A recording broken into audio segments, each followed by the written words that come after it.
All right, let's talk about how to spot a flawed argument. Today, we're diving into a pretty fiery political clash to use as our case study. It's the perfect example of how a claim can feel incredibly powerful, but when you look closer, it might not hold up. Let's get into it. So our story kicks off with this really provocative claim that just blew up online. The central idea? That a major political family is basically operating like a criminal organization. And boom, this is the image that got everyone talking. It packages the whole accusation into one slick visual. Same family, same model, same fatal flaw. It's suggesting a father and daughter share a criminal playbook. So what's the actual argument they're making? Well, it all traces back to a blog post with this explosive headline.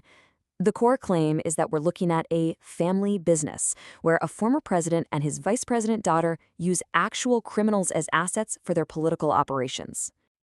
And just to be clear, the post isn't saying these are isolated incidents. No, it's arguing that this is a deliberate, repeatable strategy, a kind of political tradition that's been passed down from father to daughter.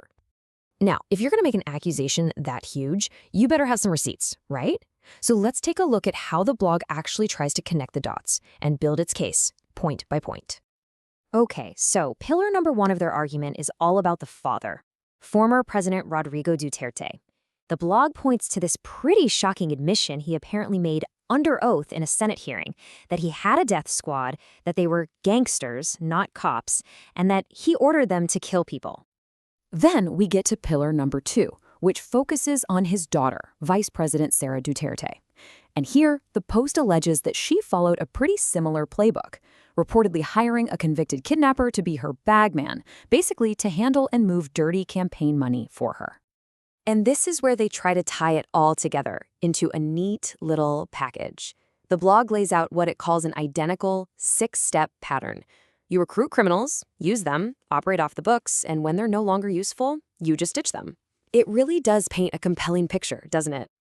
So we've heard the accusation, we've seen the evidence they've laid out, and honestly, it's a powerful story. But this is where we have to pump the brakes and ask the most important question of all. Is the argument itself actually logical? I mean, really think about it for a second. The story feels like it hangs together. The pattern seems to make sense. But just because something feels right, does that automatically mean it is right? And this is where a counter-argument enters the chat. A rebuttal was published that basically said, hold on a minute. This whole persuasive case, it's built on a house of cards. It claims the entire thing is constructed on a foundation of logical fallacies. These are really common errors in reasoning that can make an argument seem way stronger than it actually is. So, you know what we're going to do? We're going to grab our magnifying glasses and break this thing down, piece by piece. It's time to go fallacy hunting. First up, we've got something called a hasty generalization. This one is a classic. It's where you take a really small sample of evidence, say 1 or 2 examples, and then you blow it up into this huge, sweeping conclusion. The big question is, do the actions of 2 people really prove an entire family business exists? And that is exactly what the rebuttal zeroes in on.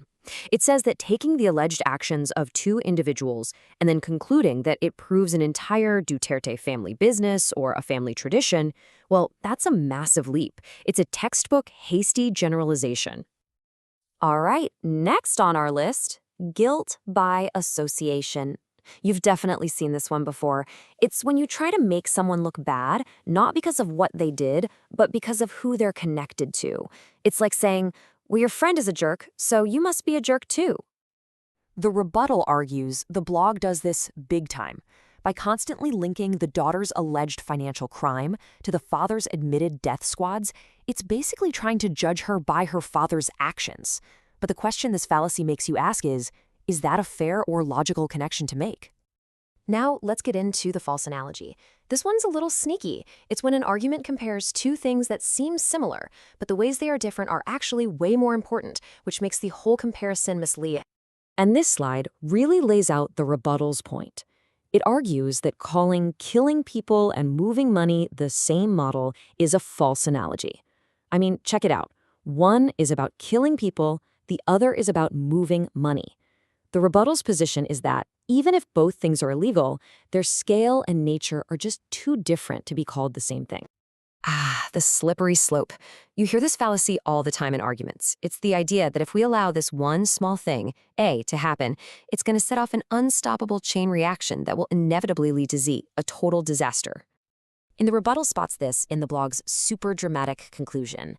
That line, "This is the Duterte family business, and business is over," gets flagged as a slippery slope. Why? Because it implies that one person's actions will inevitably lead to the total collapse of a political system, and it presents that as a certainty. Okay, this next one can be a little mind-bending. It's called circular reasoning. This is an argument that literally chases its own tail. It assumes the very thing it's trying to prove. You know, A is true because of B, and B is true because of A. It doesn't actually prove anything. And the rebuttal claims the blog does exactly that. The argument is basically, the family business is real, and the proof is that the daughter hired this criminal. And why did she hire a criminal? Well, because she's part of the family business. See? The argument is just proving itself with itself. So we've seen this really powerful, emotional argument, and then we've watched it get systematically taken apart by logic. Which brings us to the real takeaway from this whole exercise. Look, the point of this whole deep dive wasn't to decide who's right or wrong in this specific political fight. It was to give you the tools. Because compelling stories that are built on flawed logic are absolutely everywhere. So the real question is, now that you know what to look for, how will you see the arguments in your own feed differently?